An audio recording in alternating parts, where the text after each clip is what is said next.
উপদেষ্টারা যদি এরকম হয়ে যেত, এই আসিফ নজরুল্লাহ ক্ষমতা পাওয়ার আগে বাটপারটা কিরম কথা কইছে, আমি যদি একদিন ক্ষমতা পাইতাম রে হিজলা বিডি ঘুমতো স্টাইলটা কি দেখো হিজলা বিডি, আমি যদি একদিন ক্ষমতা পাইতাম জনগণের খেদমতে আমি উল্টে আসমানে বিমানে উঠতাম।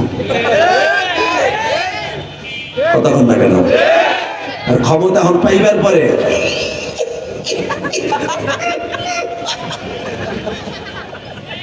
উপা ডান্স মারে আমার। কথা বল না কেন? চেহারা কি দেখছে দেখা বাবা, আগে আসলে হিরোসির মতো ক্ষমতা পাওয়ার পর কমলা হয়ে গেছে, কমলা। কথা বল না কেন? মুসলমানের বোনা আপনি ভাবতেছেন আমার ধরে নিয়ে যাবে না? মামুনুল হক নিয়েছে শেখ হাসিনা, বড় বড় আলেম নিয়েছে, বড় বড় আলেমদের ধরে নিয়ে গেছে শেখ হাসিনা। সুদ করে আমার একটু ধরে নিক না, গরম দিন দেখ, অসুবিধা কি? দেখ না, জেলখানা সুন্নাত। কথা বলেন না কেন? ধরবো না, ধরবো না। ইল্লাহে তাকবীর। মাহমুদ রে, এতদিন তুই আমারে ডাকছ, আমি আসি নাই। ভাবছি তুই আরো বেশি আমল করতে থাক, আমল করতে করতে যত করবি তত মজা লাগছে, দেখা দিলি তো আর আসবো না। এই জন্য আজকে কেন আসছি জানোস?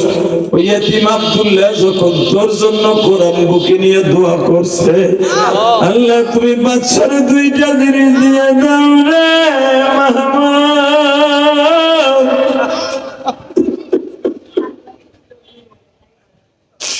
আব্দুল্লাহর চোখের পানে আমি নবীর কবর বইরা ফেলেছি।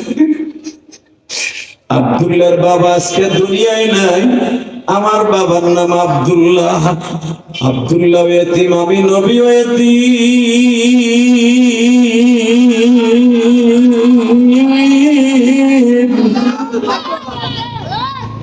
যখন আমি নবীর কাছে দরখাস্ত দিছে, আমি আর সহ্য করতে পারি নাই রে।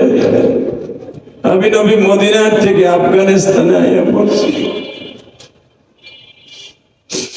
আমার মিরপুর কলেজের টুকরে 11 নম্বরের ভাইরা, রাত 12:30টার সময় আমার মহলারে বোঝায় মালিক আফগানিস্তানের বাচ্চার সাথে যদি নবীর সাথে দেখা দিতে পারো, আমি গরিব মানুষ, আমার টাকা নাই, পয়সা নাই, মদিনায় যাওয়ার কোন ইনকাম সোর্স নাই, আমার এবিলিটি নাই।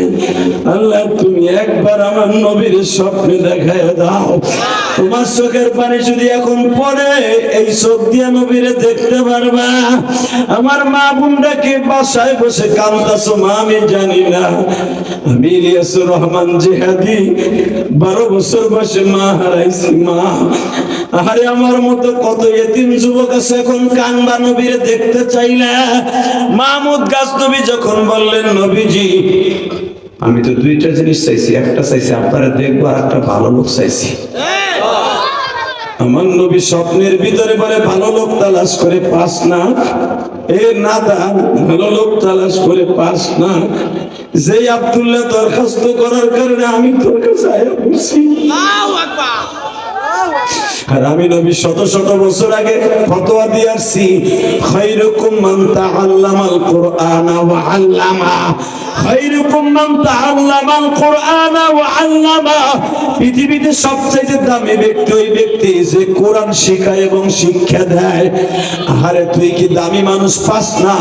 হেফজখানায় আব্দুল্লাহর কাছে যা। বাবা ঘুম ভাঙার পরে দোষ শুরু করছে, আমি দেখবো এবার এখানে কার মা নাই, কার বাবা নাই।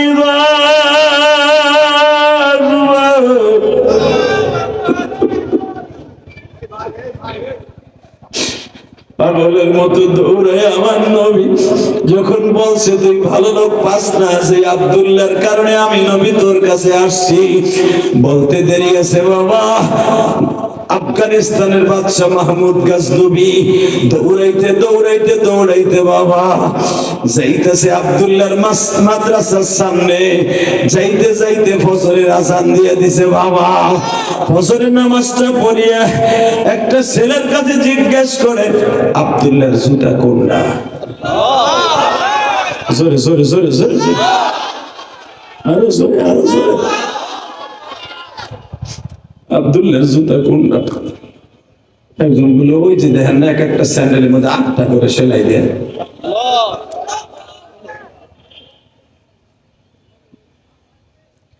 আব্দুল্লাহর স্যান্ডেলটা হাতে নিয়ে দেখে কাঠের সোল, স্যান্ডেল এমন সেরা সেরছে 8 জায়গায় সেলাই দিছে।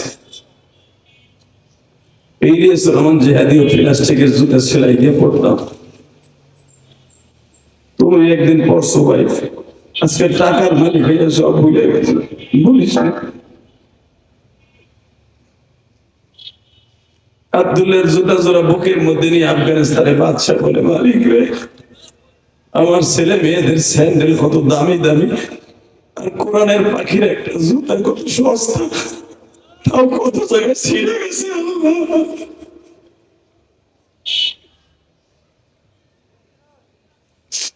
নিজের চাদর দিয়ে মুছে আর কয়, আল্লাহ আল্লাহ তুমি আব্দুল্লাহ রসুলে আমার মাফ করে দাও, আব্দুল্লাহ রসুলে আমার মাফ করে দাও, আব্দুল্লাহ রসুলে। ভাইজান এই মাদ্রাসায় জামিয়া হোসাইনিয়া মাদ্রাসায় এমন এমন ছেলে আছে, মা নাই বাবা নাই, এমন ছেলে আছে এখানে দাওরা পর্যন্ত, ইফতার পর্যন্ত। ইফতার একটা সেট, মুফতির একটা সেট কিনতে হলে বাবা 15 থেকে 20,000, 22,000, 30,000 টাকা লাগে। যে ছেলেগুলো এখানে আছে, বুখারীর সেট কিনতে হইলে এখানে 15 থেকে 16,000 টাকা লাগে। বেশি ভালো কিনতে গেলে বুখারীর সেট 20,000 টাকা লাগে। যুবক, আমি তোর পাও দুইটা ধরছি, বিশ্বনবীর সাথে জান্নাতে যাও নিয়ে আছে আমি, ঠিক আছে? থেকে হাত তুলে দেখা তো, লিল্লাহি তাকবীর, লিল্লাহি তাকবীর। হাত দুইটা জোরে টান কর, টান কর, দে আল্লাহর জোরে একটা ডাক দে, দে আল্লাহর জোরে একটা ডাক দে। যুবক ডাক দে, ডাক দে, ডাক দে। রাত পৌনে 1টার সময় ডাক দে, 10 জানুয়ারিতে ডাক দে, দ্বিতীয় মাহফিলে বসে রাত পৌনে 1টার সময় ডাক দে, আল্লাহর জোরে একটা ডাক দে, ডাক দে যুবক, ডাক দে। 10 জানুয়ারি আমার বউলারে ডাক দে, দেখায় দে তুই আল্লাহর অনেক ভালোবাসস। এই মিরপুরে 11 নম্বরে ডাক দে, আল্লাহরে দেখায় দে। পৌনে 1টার সময় ডাক দিয়ে দেখায় দে মিরপুরে 11 নম্বরে, আল্লাহ দে পাল্লা 10 জানুয়ারি তোমার এই রাত্রে ডাক দিস, তুমি আমাদের মাফ করে দাও। নামাজ একসাথে বলতে হবে, জমিনের মালিককে আল্লাহ আছে, চোখের পানি আজকে কবুল হয়ে যাবে, বলেন ইনশাআল্লাহ। কি লাগবে? হ্যাঁ, 3 জন একটা পড়তেছে, দাওরা সেট নাই। শুনছেন কি হয়েছে? একটা কিতাবের সেট 3 জন তালবে ইলম পড়ে, লজ্জা লাগে না?